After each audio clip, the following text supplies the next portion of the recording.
and that's actually a really great point that you put out there. Texas A&M, I believe in their interview, they mentioned that their early game, their laning phase, was what they were specifically preparing for against UBC. They feel confident in their late game. They've got a strong pick ban phase, and that's what we're seeing right now. We've already soared through the bans and instant lock Gragas for Texas A&M. And Texas A&M are probably going to pull this almost every game. They get to stay on blue side all 3 games due to the fact that UBC selected red for their side choices. So this first pick, Gragas, is a flex pick. It can go to support. We have seen Forgive Me, I Suck on that one, and we've also seen Picaris on it. So that's a high priority champion. Sejuani also off the table, but Proof, he gets his Rek'Sai and they take the Nautilus away. Yeah, that Rek'Sai is very scary from Proof of Payment. DJJ also locking in the Nautilus as well. With Rek'Sai already locked in, though, something's telling me that's not going to be a jungle Nautilus. Yeah, the Rek'Sai is pretty much a dead giveaway. I was watching Remy. He's actually practicing this Nautilus because it is a flex pick as well that TAMU could pick up and then be like, you don't know where Gragas is going, you don't know where Nautilus is going, because they're interchangeable in their positions. So this actually takes away a little bit of TAMU's versatility in their champion select. The Rek'Sai for Proof, though, in the last few games that we've seen him in Collegiate LoL, he's had Rek'Sai and Nidalee banned against him every game. Nidalee's up, but he goes with Rek'Sai, so he's not looking for those early picks. He's looking for a little bit of team fighting late with some aggression.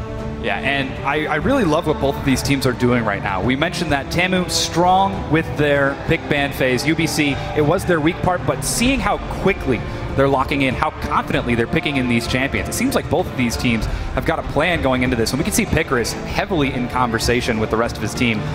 He's in charge of picks and bans. He sets it up for them. He does all the work for it, and they have so much faith in him in their late game shot calling as well. He calls targets during team fights, and he just has such a leadership role on this team.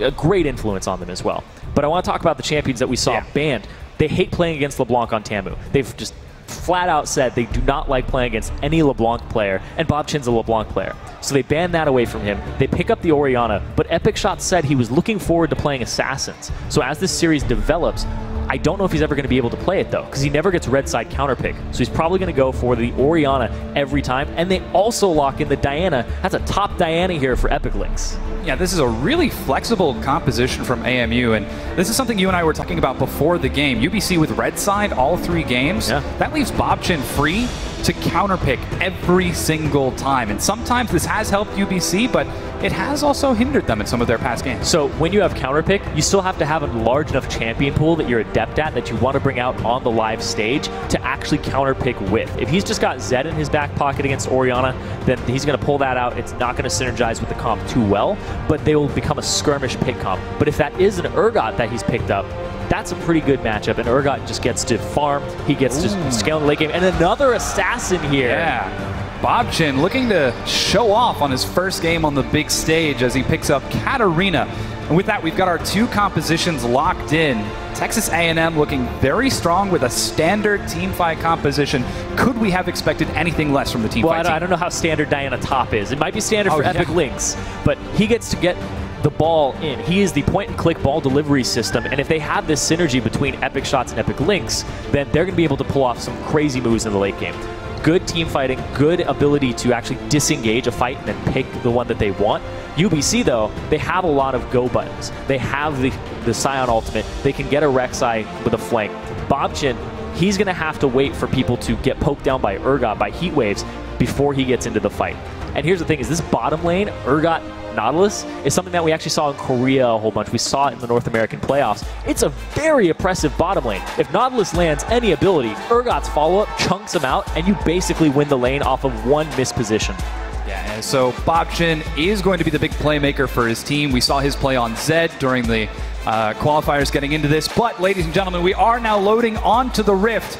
This is Texas's A&M University taking on University of British Columbia in game number 1 of the NICC 2015 semifinals. We have now loaded onto the Rift. Let's see. I'm definitely looking forward to the team fights in these games. Laning phase, all right, maybe UBC will come out with advantage. Maybe TAMU will surprise us with some early roams. But I'm looking for the lane swaps. I'm looking for the team fight shot calling in this matchup. Yeah, that's one of the big exciting points, is that UBC are all very highly mechanically skilled players. They're very confident in their lanes. Bob Chin frequently solo kills his opponents. DJJ, very aggressive in the top lane. He's typically the first to receive pressure from Proof. And Bobchin sees a 5-man invade going on, but he's just going to drop a ward and yeah, Proof is going to back out. So if TAMU actually get these deep wards to spot a lane swap, it could be problems for UBC. UBC did not lane swap in their previous games, and the thing here is TAMU, if they lane swap, they avoid the early game pressure. They shut down DJJ a little bit, and he's actually a Smite TP Scion. So you're going to see a little jungling from him at the start. But the big thing is, if they actually get a lane swap on him, it's so easy to dive him without a flash, and it's a Scion who's immobile in the first place. He's a little durable, but you can still get a 4-man roam onto him and make it very effective. So I'm watching for DJJ and what ends up happening to that lane. Take a look at this recall. He's coming down the mid lane right now, probably going to be starting at the Direwolf camp so he can get that level 2. He wants to be on the strong side of the map. Now, these wards from UBC are spotting out A&M's duo lane in the bottom. Yeah, they really want this because it's a strong matchup. Urgot Nautilus is just such an oppressive lane, but they're going to walk backwards. They might start a camp here and get that early level 2. Taking it nice and slow as they are going to start with that Krug camp, and it looks like DJJ feels confident enough to start with the Raptor. That means Proof doesn't get a leash. Picarus starting off with his Gromp as well. They also avoid all the wards, too. UBC isn't spotted by any wards, at least their top laner isn't, so DJJ is safe with doing this camp, and Texas A&M don't know if the lane swap's coming or not. Yeah, so with that, they actually don't even fully clear out the Krug camp. They managed to take, I believe that was the large Krug, or the small Krug. It's one or the other. It was one of the Krugs. It's one or the other. There's a 50-50 chance. So they take one of the Krugs. They're going to get a nice experience advantage in lane. Already the harass begins. Forgive me, putting some pressure on the Remy. They have to take into account the level 2 from UBC, though. Oh, the snare finds Chuck Normus. Ignite is dropped as well. He's down to 200 health. He's got the Stinger. It's first blood. Remy picks it up. They're still following on to Forgive Me, but he gets out. They were trying to push up against them, and UBC was going... the BM! Oh, man. Oh, but they overpushed there. They were trying to get the stacks of the Relic Shield off to try and just get those creeps down faster, but they didn't take into account the experience that UBC had. You saw it right there. Urgot lands an ability, and if you get the passive from the Nautilus on somebody, you're going to land the Noxian Corrosive Charge and follow up. That was huge damage there, and they get an early first blood. It's only 3 minutes in the game, and this bottom lane is already showing how oppressive it is. Yeah, the pressure coming out from UBC is looking fantastic. We talked about their mechanical skill, and that's exactly what we saw. Remy and Heat Waves coming up big in that bottom lane. And this is good, too, because the games that I was watching previously, Remy was all of the lane presence in this lane. He was playing Nami, putting E on himself, and auto-attacking. He was the only one trading, and Heat Waves was just trying to CS. This looks like a more aggressive bottom lane, and I don't know if it's because they think they're just able to take the fight to Texas A&M earlier, but they're really just this little uncharacteristic of Heat Waves and Remy. They seem on the same page, and I know that Heat Waves was struggling with possible land jitters. You know, he was just hoping that he could take deep breaths and let it all level out. And it seems to be working for him. Yeah, he seems to be in a really happy spot, even dropping the span lap. Oh, he goes in! Forgive Me goes in. Chuck Normus is going to be caught out. They turn on to Forgive Me. He's forced to flash away. The hook pulls him back in. He's snared. Could this be another kill for the bottom lane? He flashes. Proof picks it up. UBC with 2 kills in the bottom lane. This is something you don't prepare for when you watch UBC's games. Proof, every time you see him, he's playing to DJJ or Bobchin, his solo laners. Every game that I've watched, they don't camp this bottom lane. They leave it on an island, and now this is a different playstyle from UBC that is really hard to research. You couldn't see this coming. Yeah, Texas A&M feeling like they might be gasping for air here. Luckily, it is only 5 minutes in. They've got time to recover. They've got time to get themselves back together. It's still very early in the game, and it isn't the snowbally Katarina that's getting the kills. Yeah, that's the thing. Is it's hard to gank for this lane, though. This bottom lane has so much gank assistance. Going top, it's a Diana. You can get in there, but the fact that Proof is going for all of these early moves, he's still only level 3, and Picarus is farming up level 4 on the Nunu, looking for the early dragon, but they're just going to ward it up. He's not going to go for that cheesy 4th dragon. Or Level 4 dragon. Level 4 That's dragon. It's not so cheesy, but it's a strategy on Nunu. Yeah, Boots of Mobility Remy means he's free to go around and drop some wards. Feels safe that Picarus isn't going to come harass. Recall coming out of Epic Lynx, or I guess Retreat Ping, as he sees Proof walking on top up there. Epic Lynx seems like he's doing okay. Yeah, he's doing fine in that lane. Diana is a comfort pick for him in the top lane.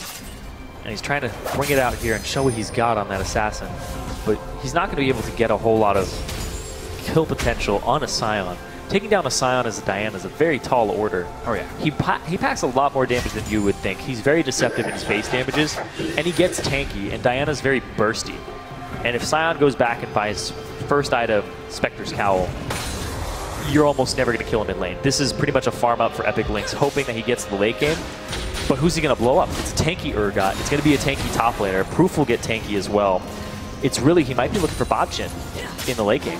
That's about it. It is entirely possible. Diana, very strong against Cat. Exactly. Her Moonfall will be able to interrupt the ultimate, the Death Lotus, but... And that is also, as you mentioned in Champions, like this is a ball delivery system. Oh, potential roam from Epic Shots. Decides not to walk through Tribrush. Bobchin started shoving the wave as soon as possible. Got harassed. After he left, so if he had gone bottom and was spotted by a ward, he would have just lost even more CS. And this top lane, though, this top lane is actually going heavily in favor of DJJ at this point. There's no more potions left in the inventory of Epic Lynx, and he's slowly but surely getting chunked down, and now it's Bobchin's time to show up top and possibly get a kill here. You have to watch out for this, scary situation. 3 minions. Oh, and they don't make it to the turret in time, which means, oh, Bobchin comes in from behind. Epic Lynx. He gets a good flank, but gets out of there. Epic Lynx flashes once again. Bobchin takes a hit and gets out alive. Oh, an action in the bottom. This is Heat Waves too far forward. They're looking for a kill, He dropped though. two, and they're looking for Epic Shots. Action all across the map. He has no mana. Oh, Epic Shots forced to flash away, but with his team behind him, he escapes, and they immediately turn onto the Dragon. That's the Dragon. That's the objective control that TAMU plays for. The team fights. Remy left lane to go deal with mid, and as soon as he left to go ward up, immediately TAMU collapsed on that bottom lane, and Picarus got some early assistance and starts getting these dragons to fall into their hands, which is desperately needed on this Nunu. Yeah, big play from Texas A&M picking up that dragon. They did get their first kill, so they're not out of this just yet. They're still feeling very strong, confident enough to make these team plays. And that was one of their big concerns, making it out of the laning phase without being at too much of a deficit. Right now it's only 700 gold, but they do have that first dragon. Yeah, it's been a rough early game so far for Texas A&M. And they're definitely right to think it's going to be a struggle for them. You can see Chuck Normus actually got an Avarice Blade first item. He didn't go for the pickaxe. He goes for that. Lands. Look at this. He doesn't have a lot of trading potential with that item either. They're pretty much playing on the back foot for the whole remainder of this lane bottom. And that Avarice Blade, he's just trying to get to that late game. He's trying to get to that mid game, but you can't let them dominate you too hard in this early game. Ooh, Bobchin has got a ward, so he can ward jump away. Yep, makes it under turret. Proof showing his face as well. Nice harass from Picarus. It is pretty tough for him to get any ganks across, as it is a highly mobile mid lane and a very tanky top lane, but he did get some effectiveness in the bottom. And there is the Sightstone pickup from Picarus. I'm sure we're going to see Forgive Me pick up his own in just a second. Texas A&M do love their deep vision. Yeah, they're mostly going for gold at the moment. Deep Vision will come in later. He upgraded his shield just to make sure that he could get some extra gold incoming, that he can end up a little bit better for the wear in the bottom lane. And yeah, this top lane, like I said, he's not going to have kill pressure for a very, very long time, if ever, on this Diana versus the Scion. So Epic Lynx, he's going to take a beating here. He's going to take a really big beating for a while. Picarus has to come up to the lane and take the experience and take the gold, because the TP is still down. Yeah, so that is going to be a bit of a miss minion wave for Epic Lynx. He did talk about the fact how he wants to kill DJJ in lane. He wants to solo kill the very aggressive top laner of DJJ. But it doesn't look like it's going to be happening this game. He's 20 CS down, and he does have one death.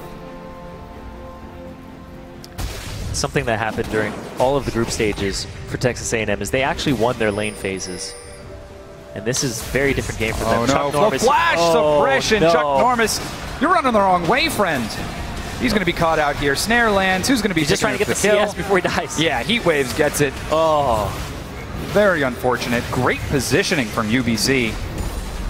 They're just picking on this bottom lane with their pick potential on a single target. They don't care if it's Gragas. They don't care if it's the Chuck Normus on the Lucian. They're going to go after whoever is in range. And that's where they're trying to actually just get the dagger in and twist it so that they can end this game. It's all off this bottom lane.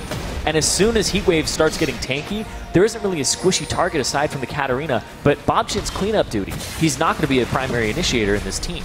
Yeah, Heatwaves is already stacking up his Tier of the Goddess and getting closer and closer to his Manamune.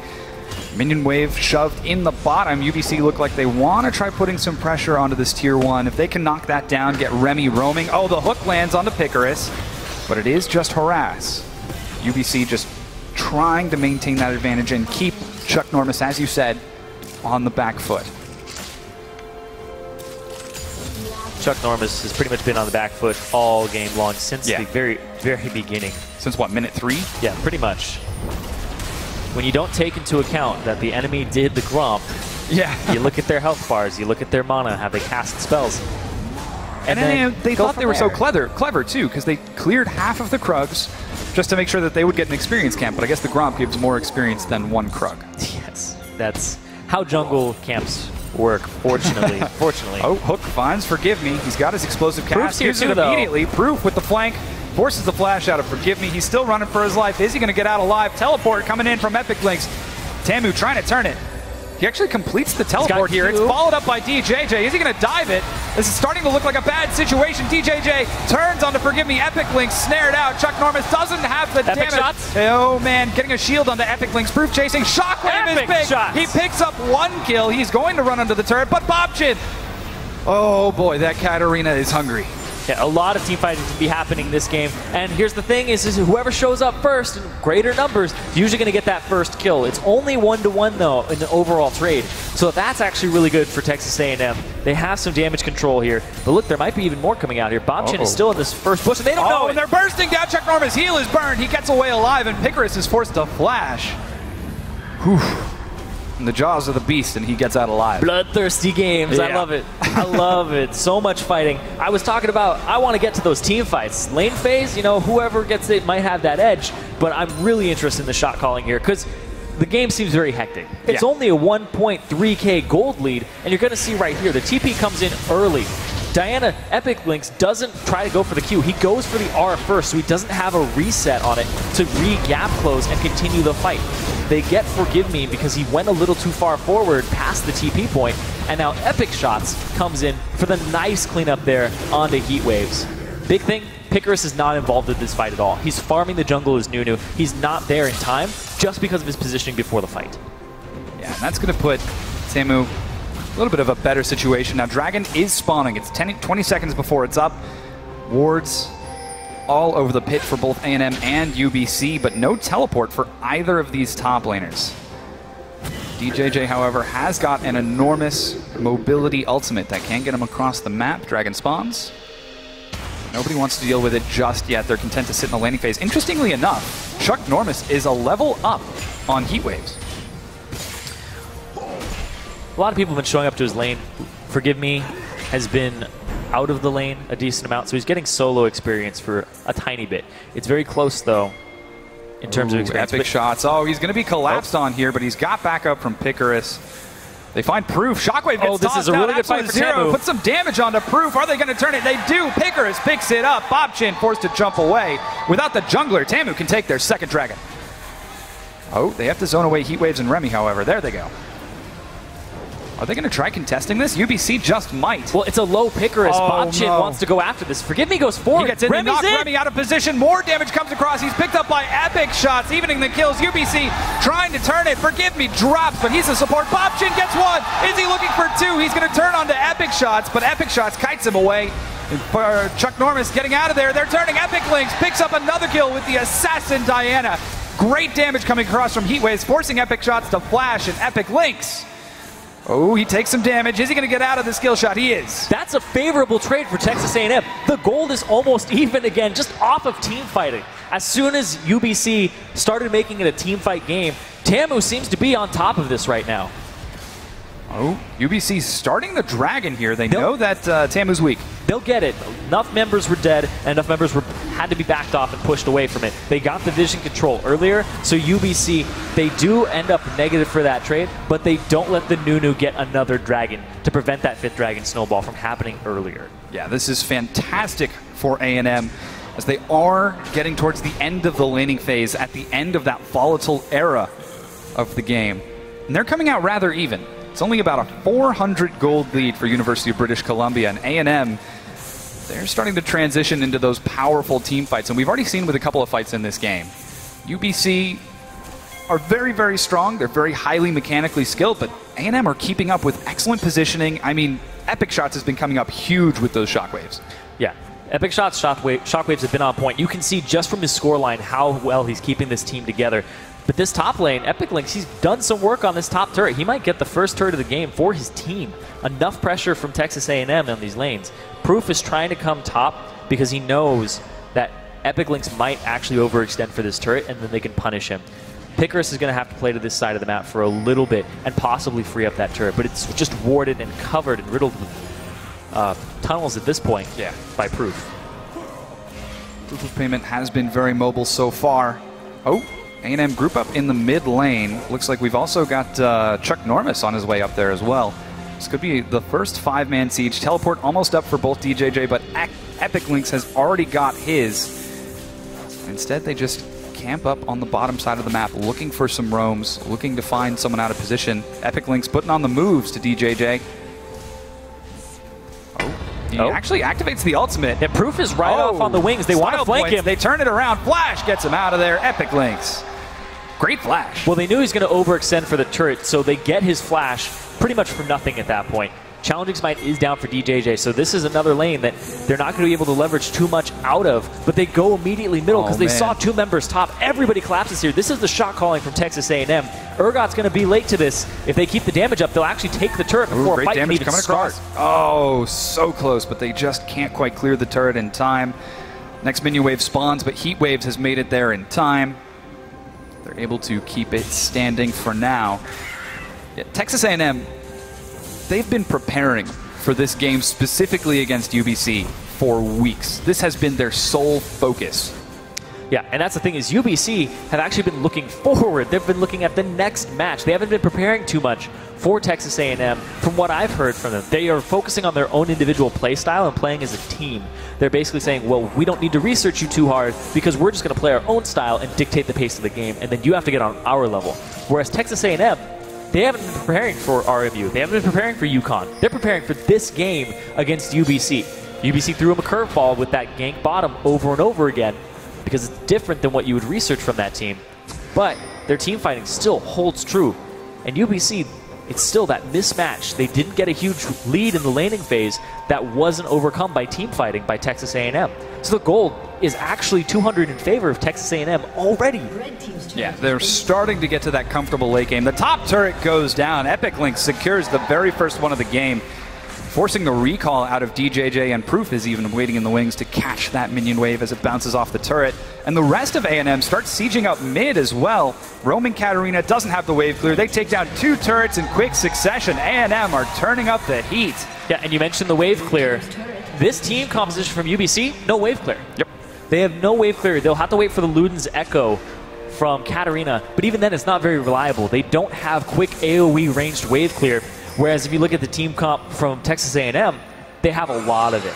They have 3 members who have some good ranged wave clear that they can actually leverage, and that's going to be a problem here for UBC, because side waves will get pushed faster, and then team fights will start around objectives, and even if they're just stalling you out before the team fight, you're going to start losing turret damage little by little because of these minion waves. Yeah, and we're slowly seeing the cracks in UBC's armor as they're whittled down piece by piece. DJJ is going to get some solid damage on the top tier 1 turret as no one's able to make it in time, with Epic Lynx splitting bottom, then covering mid.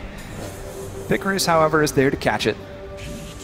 Great team play out of A&M so far as they are getting that rotation across the map and making sure that nothing falls. UBC. It seems like UBC are kind of floundering a little bit.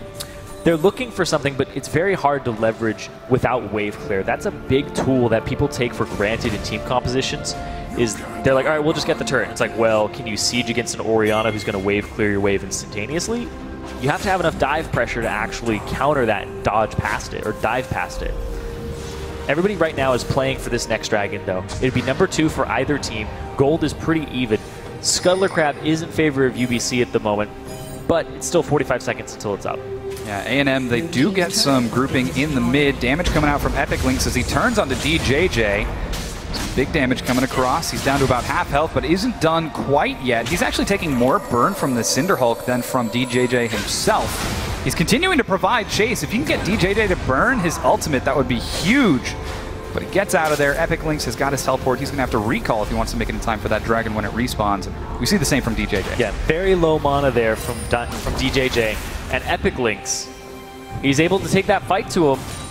10 CS down. He's survived the laning phase. He's successfully passed that point as this Diana. He's come online, and if he's able to actually duel a Cinder Hulk challenging Smite Scion, that's huge for Texas A&M, because that's something that you don't see coming when you pick this matchup. Yeah, Dragon has now spawned. Texas A&M are grouped up. DJJ actually walks down. He doesn't want to burn his teleport. Epic Lynx does have a big wave in the top. Ooh, good harass finds Chuck Normus. But he still gets out just fine. A little bit of clear coming out from UBC as they're finding better positioning. It's 5 versus 5 at the Dragon. Everyone's grouped up. Proof starts it. Icarus taking some huge harass from heat waves. He's Watch the Orianna ball in this fight. This is going to be a key point. Is this Orianna ball, and if they slap it onto Epic Lynx and he dives to the back, who is it going to hit? Oh, here comes the big turn. DJJ goes in. The shockwave is huge. He's going to find damage. Bobchin being dived by Epic Lynx in the back while TAMU zones out from the front. Remy goes low. Epic Lynx is going to drop, but 2 members have already gone down. It's cleaned up by Chuck Normus. They got to deal with that Scion passive, though. It's a triple kill on Chuck Normus. Who needs a laning phase when you pick up a triple? Oh, Bobchin is looking for the juicy resets. He's going to be zoned away by Forgive Me. Oh, they do take it. Oh, man. Texas A&M just got a huge foothold in this game. If they're able to pull off moves like that in team fights, you have to respect the ball position. UBC are not paying Epic Shots his dues. He's 2-0-5. No deaths. He has been a completely unexploited lane by UBC. They didn't play the Bobchin this time. Bobchin's having a rough matchup for one of the first times in the entire collegiate tournament. This guy, when I talked to him, he said he's just crushing people. Yeah. And Wesley, DJJ was telling me that if Bobchin ever says that he's having a hard time in a lane, that guy must be a god. But right now, you can see right here, the positioning of the ball, backline, DJJ goes in and it separates the team. They shockwave the backline, and that means during the entire time that DJJ is in the front line, getting damage onto Epic Shots, Icarus, and Chuck Normus, there's no follow-up because the 3 damage dealers were all shockwave and Bobchin was left off on the side. Yeah, huge play from Epic Lynx. You mentioned in Champions, like his sole job would be to find Katarina and just home in on her during fights, and that's exactly what we saw. They're going for it. Double teleport. The shockwave finds 3. Remy goes in, but Bobchin is dealing some big damage. He doesn't have enough follow-up, though. A double kill from Chuck Normus. The barrel knocks DJJ away. A quick 2 kills for Texas A&M for free. That was a 5v4. Epic Lynx is bottom right now. He's pushing a turret. Epic Shots is doing an amazing job on this Orianna. There's a reason he has played it over and over and over again, and that they were 8-0 throughout their group and regional stages. Yeah, the big name of the game is Brain versus Brawn here, and right now it looks like the Pen has won. It is mightier than the high ELO of UBC. It is a team game. It's a team game. You have to play as a team, and that's what TAMU is showing right now. They're having an amazing display of teamwork with a composition that you wouldn't be like, oh, this is easy wombo combo to pull off. Well, look at this. The ball is right there on Forgive Me, and nobody's paying attention to it. It gets 3 members again, and then Bobchin jumps in, and the damage wasn't applied because Chuck Normus threw all of his across where the ball was put down, and that was just a great cleanup, great start to the fight there from Texas A&M. Yeah, this is fantastic play from A&M. They are feeling so very, very confident in this. Icarus gets caught going for a deep board. He's taking a lot of damage. It's triple CC that's going to lock him down. Heat Waves picks it up. There's a good pick, and oh no. They're looking for Forgive Me. Are they going to find him in the mid lane? He's going under the tier 1. Actually, body blocked it. Bobchin tries to go for the dive. Shockwave. The turn it around, but DJJ, they find 1 kill and immediately turn it into 2. Pickers got picked off in the jungle, and it opens up so much of the map. They might be able to get 2 turrets off of this because they also force Epic Shots back, who's a big source of their wave clear. They need to keep this minion wave alive, and they get half of it cullinged off. That's a good move there by Chuck Normus. Yeah, UBC have to back away from this one. A&M still strong. Chuck Normus, after going 0-2 and I believe 2 during the laning phase, is now 5-2 and 4. He's coming up so big, completing his IE and his static shiv. Yeah, you have a rough laning phase, you buy an Avarice Blade, and then you end up 31 CS up over your lane opponent who's an Urgot. It's such an oppressive lane, but once you get out of the laning phase, you can even see Chuck Normus is 2 levels up over Heat Waves. He's just getting a lot of solo lane experience, a lot of time with minion waves. When they group up as 3 or 4 members in the middle, Epic Lynx is off on the side, split pushing, but the person who's picking up the farm is Chuck Normus. They're funneling a lot into him, and Epic Shots is getting a lot of his gold off of kills and assists this game. He is picking up CS, but that's the big part, is he's getting all of these kills and assists, and he's not even falling by the wayside. Death Cap completed, Athene's on Holy Grail. This Orianna's damage, and nobody has really prioritized too much magic resistance yet. We don't see the Aegis of the Legion coming out yet. We see a Righteous Glory from Remy, though, to try and start more fights, but they're losing a lot of fights that they're taking on UBC's side. Yeah, it's kind of funny to see how UBC is building right now. DJJ is the only one who's got any magic resist with that Spectre's Cowl because he had to deal with the Diana in lane. Diana's not going to attack DJJ. She's going to go straight for Bobchin in the back lane, who's only got that Abyssal Scepter for sustain. But again, things are dead even in this match. It's barely 1,000 gold in favor of A&M. Even in kills, even in turrets. Very nearly even in dragons. This is neck and neck right now. Cannot wait for the next team fight. It is going to be awesome. Dragons. Dragons are the name of the game here. Texas A&M was like, we're going to pick Nunu so we can go after every dragon. And UBC picked the team fight comp to fight at dragon. But so far, Texas A&M have been leveraging wave clear over them. They've been leveraging team fights and vision control. And ball placement. Epic Shots has been a huge, huge part of this game. Doing a great job to carry his team out of the laning phase. He said he wanted to play more assassins.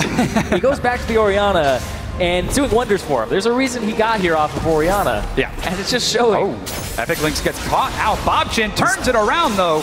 He's got another dash. He's got flash and tries to Zhonya's. Does he have the swag play to follow it up? No, he gets out of the hook by flashing. He's followed up, however.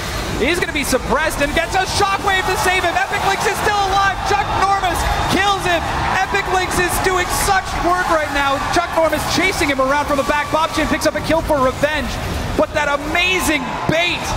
A&M pick up 3 kills, losing only Epic Lynx. That's the teamwork of Texas A&M. They aren't going to leave anybody out to dry. They're going to collapse and take the team fight and take their 3rd dragon of the game off of it. 3 for 1. They'll take it. A&M coming up big. They're now up in kills, up in dragons. Very soon to be up in turrets if this 4-man siege continues mid. No, they're continuing across the map. Are they headed for the Baron? Ooh, there's still a TP left on DJJ. Proof goes for the ultimate across the map. They're going to have 2-3 members here in time for this Baron. Oh man, Chuck Normus is doing some serious work. Here's teleport in from behind. Epic Lynx is going to try zoning it out. Remy, Righteous Glory into the pit. Baron's still alive. They're going to drop Remy before he's able to get anything across. Proof is turned upon. A&M turning this fight around. They find Heat Waves on the backside. Bobchin on cleanup duty. He gets 2 kills. Can he get 3? Is he going to get the reset? He is. Follows it up and double kill for Heat Waves. UBC capitalizing on the greed of A&M. Remy went in a little early, but he was just buying time for DJJ to respawn and TP in, and then Bobchin with the cleanup. Ooh. Amazing pickup, 4 for 1 for just the support. That's going to be Baron to UBC, and they get themselves right back in the game and in the lead. Yeah, Ping's now going down onto the bot tier 2 turret. UBC take down this Baron. They're probably going to have to recall after this as they are very low health.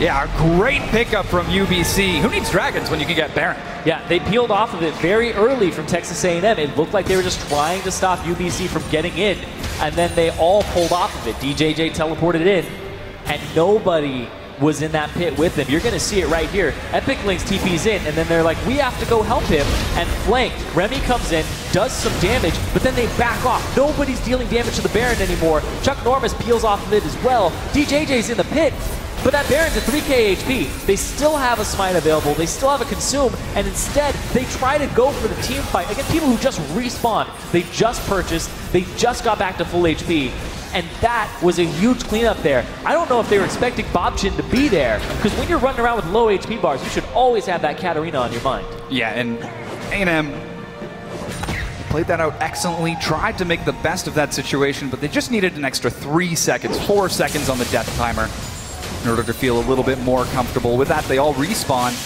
What can UBC take with this Baron buff? Grouped up in the mid and top. This is really good for UBC as a composition as well. They're 1k up, they have Baron, but they lack the wave clear. When you have Baron though, it's going to take care of it for you. So now it's all on Texas A&M to spread out their wave clear appropriately to deal with the Baron buff while it's on, and then take a team fight when they see the opening for it. DJJ, he has it as well. He's going to just push this top wave and try to get pressure and try to get some damage on these turrets, because that's the problem, is cracking these tier 2 turrets is difficult for UBC. Yeah, split push Scion doing work in the top. Epic Lynx is going to be the one who catches him. While the rest of UBC group up in the mid. They do have a rotation set up, so they can swing to the top wave, but instead they decide to just keep the pressure on. Prevent A&M from getting out from under this siege. And it looks like A&M are going to be able to hold for now. Oh, bit of damage, finds proof. Still doing just fine. Bobchin, very, very scary on that Katarina as he looks for any sort of opening. But he's not going to dive. The rotation from UBC as they swing up towards the top side. They are going to get a little bit of damage onto this tier 2. Scion taking the turret. Epic Lynx, ooh, forces DJJ to get out of there. And UBC are just trying to get past these tier 2 turrets in the wave clear. They have to play around it. You have to kind of skitter with ward control, let their ward control expire, threaten them with the fact that you could fight them in the jungle if they showed up, and try to clear the waves as fast as possible. It's difficult. Scion, he does have some good wave clear. He has okay wave clear. It falls off later though when his base damages are at their maximum. But as you can see, it's almost no match now for the triple wave clear from Texas A&M. And even clearing it out in the mid lane, Chuck Norris didn't rotate with the rest of his team so that he could bounce that wave, and now he's roaming down towards the bottom to get some more Krugs. He's probably pretty close to that last Whisper. When you come to this bottom wave that's going to keep pushing out, there isn't a Baron to get. UBC is just going to send somebody to go clear that bottom wave that's pushing against them. Dragon's up in a minute 10. It would be the fourth one for Texas A&M. UBC had that on their mind. They weren't able to press their Baron buff. They didn't get a turret off of having Baron. They weren't able to snowball that anymore because of the way the composition's set up. It's a composition for fighting at dragons. It's not a composition for fighting under turrets, or it can dive a little bit, but the problem with it is siege situations are absolutely terrible for it. Yeah, this is an uncomfortable position for A&M right now. We can see them. They want this dragon. Dragon number 4 is a very important dragon, but they're kind of scrambling for wards right now. They don't have that deep vision that they're so accustomed to with some of those earlier team fights. They do get the Scuttle Crab and manage to get some solid warding around the pit itself, but they cannot control the jungle as UBC are very strong, very pick-oriented.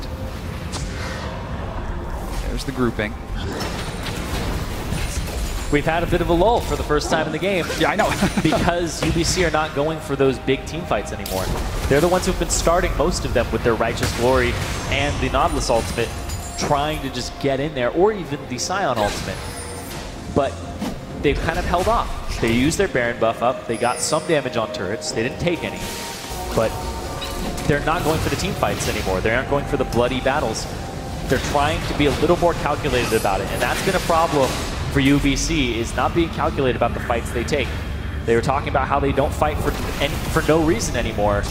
We've seen a couple of those. But fighting over the dragon is what they really want to do. They want to have an objective in their sights. Chuck Norris got caught recalling. He was spotted out by a ward placed by Remy, so instantly UBC collapse onto the dragon. They know they can fight this 5v4. minor misplay from Chuck Norris. He does get his last Whisper, but he has to sack over that Dragon to UBC. They get their second one. They turn it around. They're going to try to make this fight. Forgive me, tanking in the front line. Chuck Norris on the side drops a culling.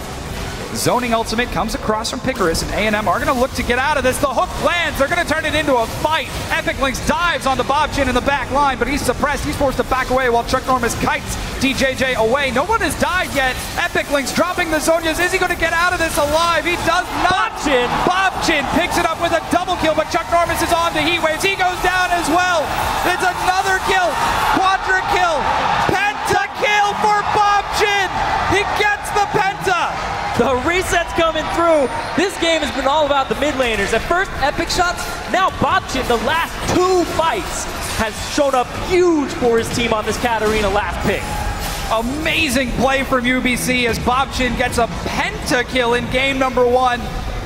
A&M have not dropped a single game in the group stages. They're 8-0 right now. Could this be their first stumbling block? They've had a very good showing so far, but this Katarina, out of nowhere, is just taking over the game. Bobchin got to a point where he was struggling in the laning phase. He wasn't doing too high. He wasn't getting the attention from Proof. Now, absolutely crazy. It could be Texas A&M giving up their first loss. Oh, Epic Lynx is going to find a free kill as he did burn his teleport. Epic Lynx has anything to say about it. Yeah, he's going for a chase. DJJ did burn his ultimate. Epic Lynx has flash too, and he knows it's a Scion. He's not going to have... Oh, is he? Oh, no. Oh, he's going for Bobchin. Flashes! Zonia's comes out. Bobchin, he makes it. Oh, and he finally goes down. Shut down. Epic Lynx picks up the gold. Much needed. Pings going down into the mid lane. Oh, they're going for the Baron. Yeah, Bobchin is dead for 40 seconds. And he was the big problem last time they went for Baron. DJJ doesn't have his ultimate up just yet. It'll be up in a bit. They have to get this Baron down quickly, though. Ooh, Epic Shot's actually tanking it for a little bit. Is brought down to half health. Proof waiting in the wings. He's not spotted out by a ward. He's got a ward in the pit. Oh, he doesn't get the steal. Dashes in. DJJ tries to force a fight. Chuck Norris is low. Epic Shots is low. He's going to end up dropping to 200 health. The slowest kite in the history of the world, but he's still alive. Proof goes down. DJJ running for his life as A&M. They're still in this. Yeah, when Bobchin goes down, he's not in these fights. The cleanup, you don't have to worry about it. Epic Shots, Chuck Norris, such low AP for so long. That was a crazy fight for them. UBC, they're fighting again. They're not giving up these objectives. And the goal is once again, just 1.4K difference now. And you can see DJJ, he goes in.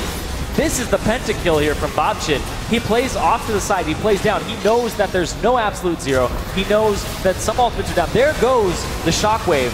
And then the Moonfall comes out, and he goes off to the side, waits it out, kites, lets Heat Waves actually get his damage off. Ulti's here. He still has his own Zonias, by the way, too. Bobchin is sitting on his Zonias active, but he's got full confidence that they're going to clean up right afterwards. He comes in, and then the fight has still been going on. It's a big, tanky front line. There's an Urgot in this game. There's a Scion. There's a Nunu. These are going to get drawn out, and everybody gets whittled down to the point where the Katarina is just such a useful pick if she's able to stay alive throughout the duration and weave in and out of the fight. Yeah, one of the problems with UBC's team compositions in the past has been that they pick 4 members and build a team comp, and then Bobchin just kind of does what he wants. He picks LeBlanc or Zed, something that he's comfortable on. But this time on Katarina, it seems like it fits rather well. He's doing exceptionally well in this game. It fits the meta of the game at the moment and the way he's playing it. I think he's still doing his own thing, though. Yeah. He is doing rather well in this game. It's still dead even. Only 500 gold separate these two teams. It is so tense, and the fact that they have like UBC, we've talked about it a bunch. Lack of wave clear. When your Baron buffed up minions come through and you have a lack of wave clear, you're going to lose turrets. You have to take a fight, or you have to cede the turrets. Oh, Epic Shots is in the front line. They turn it around. Oh, the ultimate comes out, but Pickers is instantly knocked out. Bobchin drops the Zonias, and everyone collapses onto him. He goes down. Epic Shots is still alive. Chuck Norris is going to be CC locked, however. Epic Lynx trying to drop some epic AoE, and he drops. It's 2 kills for UBC. It's 3, actually. It's a 3 for 1 in the overall. They end up being 2K gold up. But once again, their wave clear isn't that great. They have to push side waves very far in. They've already gotten the middle inhibitor, and now they are basically doing wave clear duty. There is a minute left before the next dragon is up. 4th and 3rd for the teams respectively.